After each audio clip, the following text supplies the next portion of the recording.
Something amazing happened this week, and the angling community pulled together and supported us as their representative body. As a result, our voice was heard, and we have been recognised as one of the few specified sports given the green light as we came out of lockdown.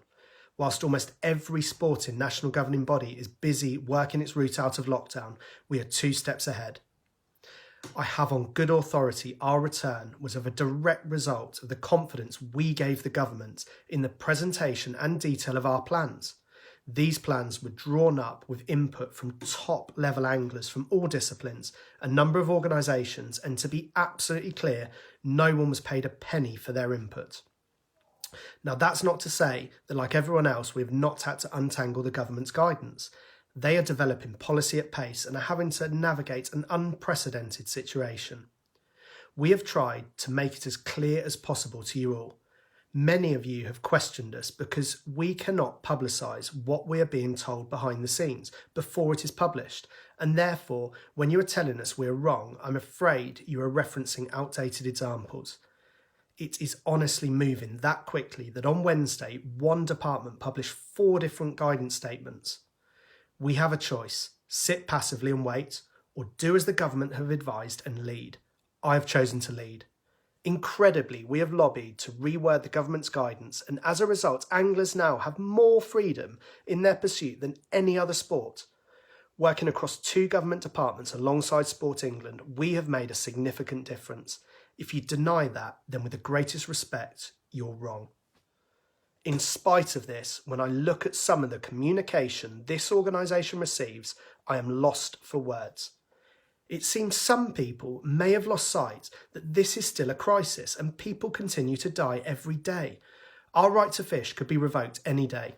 The guidance we set out in our When We Fish Again campaign is the reason we are allowed to fish.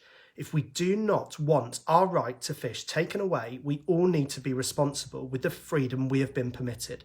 Put simply, our guidance is primarily there to protect you from this virus and ensure that COVID does not get transmitted as a result of people going fishing. It's simple, follow the guidance. There are things which we propose that are best practice guidelines, and there are things which are non-negotiable and enshrined in law. Match fishermen, I know how organised and responsible matches are. I know we can organise a match which ensures social distancing. Match anglers make up around 1/5 of our membership, and we run 360 competitions per year, including Fishermania, Riverfest, Nationals and many more. If there was any conceivable way in which we felt we could legitimately run competitions, we would do so. But there is absolutely no way of getting around the fact that a match is an organised gathering or event of people from different households. Therefore, it is prohibited by law, not by the Angling Trust, by law. Police will take action against fisheries and anglers, as we have seen already. And as a fishery, your insurance is likely to be deemed invalid if you run competitions. You have my word that if we can get through this weekend without PR disasters and mass non-compliance, we will turn our focus to getting competitions back. We will work with fisheries, competition organisers, industry experts and anglers to present the blueprint for a safe, COVID-compliant return, and we will work together to achieve this. Please get us through this weekend as the eyes of the country are on us, and if we are locked down due to non-compliance, it's a long road back. If you're a pleasure angler and you want to sit closer than 15 metres from the next angler, we can't stop you, but we guide against it and have advised fisheries accordingly. If you want to use a keep net and you are permitted to do so at the fishery, then that is your personal decision. As the Prime Minister said, we all have to act responsibly as individuals, so that responsibility is in your hands. If you don't feel you can go fishing without breaking the law and thereby endangering angling as a whole, then please do not go fishing. Fishing at night would not have been permitted had we not intervened. It has been confirmed by the Department of Digital Culture, Media and Sport through Sport England that there is nothing which prohibits fishing at night. You can cite quotes from different individual politicians, journalists or police.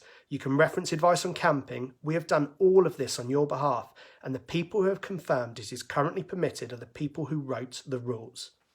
How long will it last? Well, that depends entirely on your discipline. Now, those of you who fish in freshwater buy a rod licence. That revenue goes to the EA, not the Angling Trust. We deliver some work under contract for them, mainly around increasing participation at grassroots and enforcement services, but it's a small proportion of the total. Sport England recognise the Angling Trust as the national governing body for fishing in England. We deliver projects for them to maintain an active habit of angling, increase participation and ensure that underrepresented groups such as females, those with disabilities and individuals from lower socioeconomic groups have access to our sport. We have over 2,200 affiliated clubs, owners and fisheries who we provide insurance to as part of their membership. Being a member of an affiliate does not make you personally a member of the Angling Trust. We are a membership organisation acting on behalf of our members, and if we are going to address some of the big issues our sport faces, we can only represent you if you yourself are a member. I want this to be the last time I see the phrase, do X or Y and I will join. That's not how it works. I represent my members. If this crisis has shown anything to the angling community, it is that we need a powerful representative body. A massive thank you and welcome to all our many new members. You've already made us stronger and the results are already apparent. Let's get stronger again.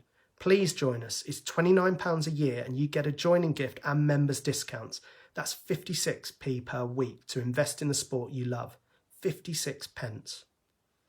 I want to focus on the positive, but I will say this. I really did not see this time of national crisis in which the Angling Trust have beaten a path forward for angling as the time where my brilliant team or ambassadors should be receiving what can only be described as abuse. I don't deem it acceptable and I won't stand by and let it continue under my leadership. The public believe that anglers should be the happiest group of people in the country with the freedom we have been afforded.